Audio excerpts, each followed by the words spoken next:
True Excel and the true Juicy Kids in this rematch as we are starting now. Kickoff pretty neutral, as I'm sure the game is going to be very similarly even. Absolutely. We've spent all day watching Rocket League, whilst these guys have been spending all day playing Rocket League. Let's finish it out with some very good matches, shall we? As Jazer finds himself on the wall, but now Excel. Chances for them, however, neither team really making much of their possessions so far. Marky gonna get off the backboard, no one there to contest it either. Should be a follow-up, and it is. Lovely setup from Marky, and Nils Cook's shot placement on point. I love how pumped Marky is after that touch, finding it high on the backboard, and you see both Jazer and Killer number 7 struggling to be able to read that, but the most impressive thing was Nils connected with that ball as his boost hit 0. So much awareness of his boost control and momentum to score the first goal of this match. There's gonna be a follow-up shot, that lead very much in danger almost immediately off the kickoff. But as you mentioned, Marky Dudar pumped up, talking. We've seen it before from him. Even the most famous Marky Dudar gif out there is of him shouting at the rest of his team, come on. And if Marky Dudar is that passionate, not only about this tournament, but about the game in general, he is a dangerous man to have on the field. Oh, for sure. Marky has played his best when he's pumped up, and I think Niels and Pwned might enjoy that environment, which is the reason they picked him up. Because I don't want to be rude to Zentus, he's a quality Rocket League player, but in terms of pump, he is nothing like Marky. I like how we're now talking about players in terms of their pump. However, Marky gets a full 10 out of 10 as Jazer wants to try and find himself. Be very difficult to do though on 0 boost. Now Excel have their opportunity to go on the offense, but once again leaving the ball. Niels Cook's also been taken out. It's dangerous as Juicy Kids make the offense happen. Still not quite in a position that Excel would like to be in. Stocky taking the ball away from Killer. I disagree with that. Maybe should have turned around and set himself up in a better position. I agree, and even there, Killer number 7 throwing away the ball in an opportunity that could have been quite convenient for him to get a backboard touch. Goal. Stocky will turn that one in. How has that happened? I mean, we talked about this earlier, about Excel constantly double committing, and the case yet again. Beautiful touch though by Killer number 7. Definitely an underrated touch to hit it straight up into the ceiling and just take a player out of the game. Because if your teammate's tight to you, they're always going to be next to that ball and you're guaranteed to take a player out of the game. In this case, 2, and they score a goal. It's like a rugby punt really, isn't it, to start off Chip the and game. chase. Oh, well, Killer number 7 chases down the kickoff and he's going to make it 2. Excel, they had the lead and now they don't. That's interesting though, because Niels cheated up close to the ball when Marky did the kickoff that looks like you lose it to the back left. So that's just something you need to find out in your team. Like Marky's kickoff is get the ball early, lose it to a back corner, and they just don't seem to be able to react to that at the moment.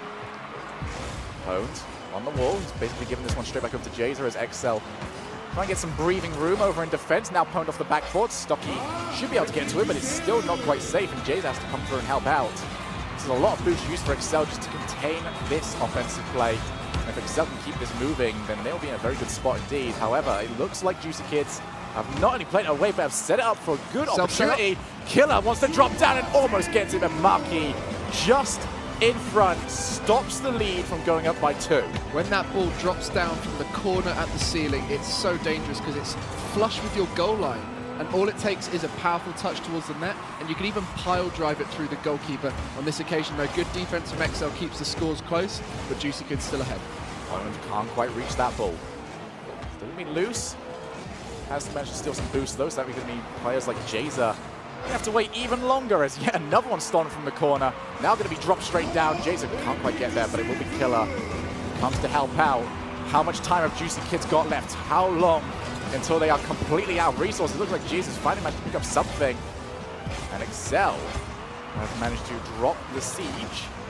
The Juicy Kids did well to just about survive and not really have any major situations to deal with. That's a bad clear from Niels. Anything which is lobbed up high near your own goal line, especially when both your teammates are looking for boost, is always going to result in a shot. On this occasion, didn't work out for them. You just got to be a little bit smarter with the way you clear. Sometimes a soft touch near your goal is better than trying to hit it hard. Pwned clashing with Jazer, so that ball's going to go long. Still 2 goals to 1. 1 minute and 20 seconds remaining. Juicy Kids have the lead. Now Stocky, he's still machine. I think that's the longest Stocky's managed to stick with a name. It's about 2 hours, but I'm impressed nonetheless. He's now going to keep taking the ball. Killer with the shot off the top. Straight into the net, and now Juicy Kids look comfortable. I think we've got to credit the pass here. Stocky just... Oh, no, there was no pass. It was... Okay, let's not credit the pass. I take that completely You get back. nothing, Stocky. It looked like Stocky tipped up to the side, but actually it was just an unusual bounce off of the curvature, which popped it up at that beautiful aerial height where all you got to do is hit it flat and it will go in just below the crossbar. That's a little bit scary right there. That's the second time Juicy Kids have got a shot straight from the kickoff, almost in the exact same fashion. The first one resulted in a goal for them. This time around, not quite as much, but Excel have got all the work to do and very little time to do it. Attempting passing play, but there is no one around there for them to aim for. And a demoed Niels Cook will make that even more difficult as we head into the final 30 seconds of this match. Killer number 7, he's got options, but his favorite option is Killer number 7. You know when you want a teammate nearby and do that quick 1-2? Yeah. On this occasion, that teammate was the wall. Killer number 7 Just quick little bit of a bounce off the wall, sends it in quickly, finds the quickest route to net, the safest route to net, and finishes that goal off, putting Juicy Kids in probably the most comfortable position we've seen between these two teams, and almost guaranteed taking this first game. But XL really need to step up their synergy, because at the moment there's just things that aren't clicking. Like, for example, that kickoff, they're passing, and if they can sort that out, they might be able to take Juicy Kids next game. It definitely looks, oh wow, good shot there from Niels Cook. But this definitely looks like a team that is very recently formed, and they just don't quite have a sense of direction as to what they really want to do. That was a very good shot. After watching that second time, that is some quality. It's something I really wish I Niels could get hyped for. Yeah, but apart from like a passing, what a good shot, yeah, it doesn't really mean too much, because 19 seconds remaining, the Juicy Kids still firmly in control. Stocky going to come off the ceiling. He might have time for this. He even did the little rotation around, i.e.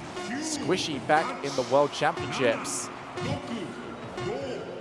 However, we are going to come to the end of this, and I really want to go back to the point I was trying to make earlier on about the lack of direction. This is because you've got the wrong team in your own head and you're still trying to save this. Yes, Gregan. Game 2. Yeah, of course. We're going into game 2 here, as Juicy Kids have a 1-0 advantage. I knew that all the way through that last minute. Here's Neil. Here's just Niels Cook. I'm going to play-by-play now, Gregan. Go ahead, Sugar. Muggy up high. He should get beat to this by Stocky on the Juicy Kids team. Now, Killer playing the ball downfield. Pretty weak touch, but has slowed the pace down, so XL have got time to bring everybody back. Jazer looking for a flick up over to Stocky. Might be able to make something of this, especially after a bounce like that. But Juicy Kids, it almost seemed as soon as Jazer had flicked, Stocky was the only one going to go forward, and they wanted to use him as a smoke screen whilst everyone got back. Yeah, delaying that time for them to get a potential counter-attack. We've seen throughout the day, people have been very good at stalling. Once teams get ahead, they're very good at slowing it down. But that is a prime example of the time you need to do it all the time, as Killer number 7 sneaks that one in below. Motionless Jazer watches. And that puts Juicy Kids in the lead. So 2 players on the wall, neither player really able to do much of anything. It's XL's problem yet again. They just seem unknowing of each other's positioning or each other's preferences, and just not quite filling in the gaps, and instead everyone's just trying to do their own thing as if they want to be the center of the team. And that's just not working right now. You need someone around that can just fill. Yeah, I don't know why Niels was having to make that save from the back. That's going to be a shot opportunity. Markey not getting the control he needed to score that goal, and it's just not quite looking in XL's favor at the moment in every facet of the game. Oh, Pone tries to take a shot, however it was still blocked. Passing play was good, but Markey found himself too far forward. Now double commit. That's going to leave a 2v1, but Stocky plays the ball up high, and Jazer doesn't quite have the boost. A wasted opportunity from Juicy Kids, and now the counter-attack is on, but Markey too far forward. Even then, I don't really think there was much of an option to pass that far back. Once again, one of those inherent issues with trying to play from the corner. Double commit, Pwned takes the shot, but it's just not dangerous. Both teams in game number 2 looking incredibly shaky, but still Juicy Kids with the 1-0 lead. We've got to remember, this tournament is important because obviously you want to get to the later stages and win it, but this is a huge chance for these teams to show what they're capable of. This is a rival series team versus an RLCS team, and right now the rival series team is looking a lot stronger, and this is their chance, the first tournament of the year, to really show why they deserve to be where they are. So this is Juicy Kids' chance to really prove themselves if they do make it to day 2, as they're looking likely to. Well, it might not only be their chance to win, but they've got a chance on the offense. Stocky with another booming clear. Will put the ball to the other side. Now Jazer wins the race for the ball. Markey plays the ball down, but there's no options. So once again, Juicy Kids have ball, and Stocky with a ridiculously well-coordinated air roll. Still the offense on for Juicy Kids, but I hope they've got someone back, and they do. That's a really poor touch, though. Markey just can't get there in time before Stocky did manage to fix his problem. Still 1-0, 2 minutes remaining. That clock is ticking down, and it's ticking down fast for XL. They need to find a way through, but wasted possession yet again. Just playing the ball straight back over to Jazer. I was so excited. Jazer getting a flip reset in a tournament match would be the dream for him. That's going to be the follow-up. No one took ground there, though. Absolutely right. I have to agree. Gregan, there's going to be yet another chance. Going to bounce off the backboard. Is anyone there to take the shot? Yes, they are. However, there's Jazer coming through from the side, getting the save, and now Juicy Kids have got a chance to move forward. Jay's a low boost, but he's still gonna go for the flick. It should go in, but there is a man known as Pondex. No boost. That keeps his team alive, and Chaser has to communicate to his team that he is out of juice. You know, 100 miles an hour for a second there, and now suddenly everyone has slowed down. Now Killer showing off some of those old 1v1 abilities. Marky's taking his time. I don't think anyone's communicated to Marky. You don't have time to take your time. You have a minute remaining before you are eliminated from DreamHack Open. The theme of this tournament has been one goal is never enough. We've seen so many games that have been one goal the difference, and in the final moments it's all changed, and that will be going through Juicy Kids' head right now. They cannot sleep on one goal, and that is exactly why Marky Duda flopping that ball to the middle, Pondex waiting, they score a goal. Just taking advantage of the angles available to him. Neither team has really had that much of a great showing in Game 2. They've picked it up, and now it looks like everyone's starting to really shift up the gears. It couldn't have come at a better time for Excel. They were on the verge of being out. They are still on the verge of being out. But it just seems like the momentum has shifted and they're finding more offensive opportunities. It's looking nervy as well from Juicy Kids. They're sitting there knowing they've got to win this game and they're through. But they're just not being as effective with their touches. Earlier on in the last game, we were seeing them passing to each other, making momentum, finding each other for those shot opportunities. Oh, Pone, huge mistake from him. Lucky enough, Juicy Kids were never thinking that he was going to try and go for that.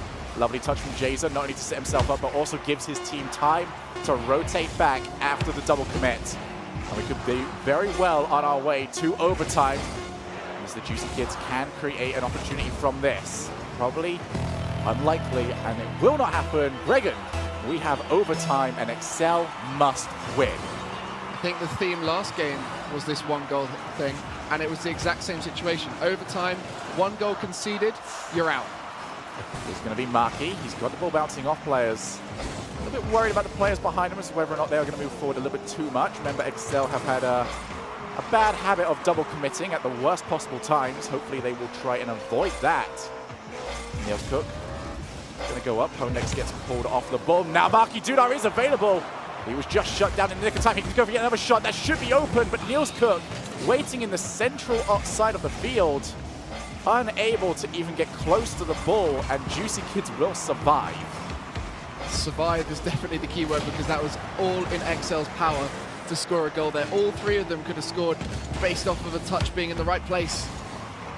Stocky using his own backboard. It's always scary seeing that happen, but it's definitely a good route out of defense. Good play there from Killer, using the fact that he had zero boost to instead use himself as a battering ram to challenge the ball, but still Excel on the offense. They've barely moved from here ever since they got their tying goal, and now Jaser will finally clear the lines for the Juicy Kids and may be able to follow it up. He was uncontested on that shot, just couldn't quite get decent contact.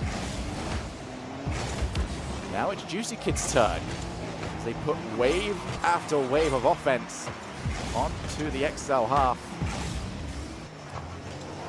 Big pull put up by Niels Cook. Marky did think about it, but instead chooses to defend. It's probably a smart idea. You usually see as these overtimes get longer and longer, a bigger priority on defense. And the creativity of these teams is going to wind down that much more. Stocky, very little boost, still did well with that. Now Marky by himself. Marky no longer a part of our pitch. As we've hit 2 minutes of overtime. Killer can follow this. He's going to be uncontested. So that is why Marky, recognizing that the boost was always going to be low by the time of contact, and he had time to just sit back and wait for the ball to come to him. We're getting into the endurance stage of this overtime where, like you said, both teams are going to pull off a little bit with those crazy plays and look to just wait for the mistake and use that mistake to create a goal. Sometimes it's better just to do it in waves, just get a sprint on, start doing something creative for a bit and just say, okay, right, we'll have a break and we'll come back in. Because right now, neither team is really making themselves a way to a victory. Oh, that is a bad pinch against Marky. That's going to be bouncing off the backboard as well. Who will be first? Pondex gets the flick up and he will keep his team safe as they try and come back. I think Marky actually just got completely annihilated and taken down to the other end of the field, but he can take that to his own advantage. We come close to 3 minutes of overtime now. Stocky wants to go down the middle. Neils Cook, though, takes that one first. Marky was also an option just behind him. Should now be on the ball. As you just mentioned, this is an endurance thing. And when you get to these like major overtimes, the ones that really matter, you also see teams less willing to ever go for anything that could even go close to a contest. Everyone wants to just get clean touches of the ball, otherwise they just won't even bother. Yeah, with any game which is your knockout potential game, the mindset switches from I need to win this to I can't lose this. And with I can't lose, defense becomes a priority. Now Pwned in the corner. Killer pretty loose with his touch, allowing Marky to go for the shot. Pwned had an opportunity there to start looking around and maybe go for a demo. Didn't quite come out as we start heading towards 4 minutes now. We could almost get ourselves a full extra game. These pros are complaining about a lack of best of fives. We're going to get close to that point anyway. As Killer takes his time. Might end up regretting that as Pwned has got it set up. The demo comes through, and the follow-up shot is not on target. Excel, with every single wave of offense, are looking more and more dangerous, and Juicy Kids need to finish this game soon. You do not want to go to another game as a clean sheet once again, because it does just get that little bit more tense when you're in the final single game that could decide whether you're here tomorrow or not. This overtime is now approaching that point where it is a single game. Juicy Kids just need to find their creativity we saw not only in the first game of the series, but in the earlier series between these two teams. Well, only one player back in that is Neils Cook. His team needs to rotate back and they need to do it quickly. Marky Dula actually misses. Stocky sets himself up and can't find the target. The follow-up shot, not on target at all. And this time, it was Excel's turn to breathe. And what a great angle! Neils Cook will... As you were hoping to, and that needs to change. These teams need to be in more control to score goals, but I think defensively that last game was superb to watch. Well, the overtime of the last game was superb to watch. Even to start this match, you can already see the differences as Excel started off with an attempted passing play, something we didn't come close to seeing towards the end of that previous match. But they were almost caught on the counter-attack, and that does really seem to be what the story of this has started to turn out, as Excel's continued offense against Juicy Kids' ability to pounce on any mistakes that Excel made. Now another ball pounded over into the corner. Pwned wants to try and get a block, and he has got it. Just going to be given straight over to one of his teammates. Another pass outwards. There was two players committed, though, unnecessarily, and now Killer can try and set something up, but it's not quite going to happen. Pwned attempts to clear. But yet again, Excel seem to just commit players in places that really don't need to. It's when they got zero boost, like Pwndex is hanging about upfield with zero boost. What are you going to do there? If the ball gets hit to you, you can't adjust quickly, you haven't got enough boost to do so. Just get out of the way, get back, find some boost. Ball up high. Here's going to beat Neils Cooks. He tries to find a Marky Dula who didn't quite have the ability to go on the wall. From the looks of it, he's completely out of boost as he takes a small vacation on the major boost pad. Now Marky, he's got options, and he does try to take it. There was that hesitation, though, and that forced Neils Cook to slow down, meant that he couldn't quite reach the pass. Those infield passes are so dangerous if you literally find the nose of your teammate as they're going forward at full speed. As you said, a little bit of hesitancy, a little bit of timing issue, which comes with synergy. You get used to how your teammates move, so therefore you can aim for their car in a perfect way, but it wasn't the case, as this has been a 0-0 game. Last game we saw 4 minutes 50 without a goal, probably even longer just before that overtime. I think this game is going to be similar. These teams have tightened up hugely. Stocky gets the setup, it's going to go off the post, another shot comes in. It's scramble defense, but finally the scramble offense will come out on top. Ever want a goal? Ask me to say there's not going to be many goals, because that's what happened straight away. And it was, as you said, scramble defense. I think there was 3 players who were just around the goal. Juicy Kids used splash, and for once it was effective. Exactly. Everyone in the Juicy Kids team tried to find a shot that in some way didn't do what they were expecting, and eventually killer number 7 was gifted. So we were in this position last game. Excel were able to make a comeback. That's actually a very good touch, but there was going to be no one available for the follow-up shot. Why are you going for that? Now going to go straight to the net, and Neils Cook will tie it up. But Gregan, you were mumbling a bit there. You weren't happy. Why are you going for that? there's no world where that is a smart decision, because you're never going to get there first. You're never going to add anything to the situation if your teammate gets there first. The only thing that can happen is you can concede if they shoot it on target, or get lucky if they miss. It's Niels Cook shooting. He's going to shoot it on target. Exactly. Niels Cook's passes are shots. As we actually saw, he tried to pass it from that corner in the last game. Now it's going to be Pwned with the block. It's actually going to go straight in. Pwned has never won a challenge this well in his entire life, and it's never come at a better time. It was a quality aerial just coming in, had a nice angle covered for the potential clear, and at the final moments adjusted so he could push it towards the net. I think a lot of people will consider that luck, but it's definitely a lot. He's read that one. He's read that very well, and micro adjustments at the final moment allowed him to guide that towards the net. So smart from Pwned X being aggressive. Oh, there's going to be the third but killer just there in time. It was only a matter of seconds ago. The Juicy Kids were 1 goal up, and now suddenly Excel find themselves 1 goal to the better. Jazer clears long, looking for Killer. Killer wants to get it back down to Jazer. It's going to be difficult to make anything, but Jazer has managed to pinch it against his opponent, and we're all tied up yet again. Yeah, Killer number 7 making the smallest of touches that threw off Pwned X, turned him into a paddle for Jazer to squeeze it in off of. The 2 flat cars in the lobby make a very nice pinch together, and that ball goes towards the net, and we're back to level score. We had a little brief period of sloppy defense. What was that kickoff again? Stocky only needed to make contact, and once again we would have had a leader changed for the 3rd time this match.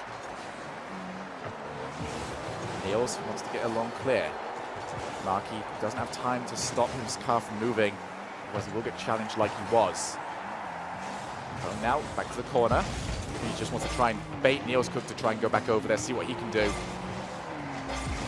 Jazer now plays it back into Excel's half. The pace has slowed down yet again, much like we saw in game 2.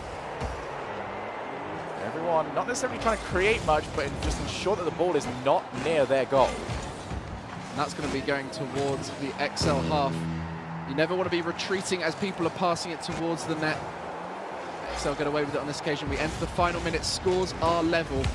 And if you could say to these 2 teams before the tournament that 1 goal was going to separate them, that is what would happen. Juicy Kids go up 1 goal. 6 or 7 games on pretty much now between these 2 teams. We've seen them play so many times, and that could be the difference, a dunk. I mean, even at the dunk, even if they managed to clear their lines, it was a poor touch. Even if the dunk doesn't come in, it was a poor touch and it was another double commit. The goal was happening no matter what, but thankfully Stocky gave us a bit of a better goal by reading that one. Once again, we have ourselves a different leader. Juicy Kids now just have to hold on for 30 more seconds, and Excel will be eliminated. Killer wants to keep the ball in the Excel half of the field. A big demo will leave the ball for Stocky, who actually misses it. And now Jazer comes forward. 30 seconds is now turned into 10. Niels Cook wants to do some damage. He's gonna do some damage, but a defensive wall is erected and no one can get past. And one last throw of the dice is available to Excel if they can even get the ball, but they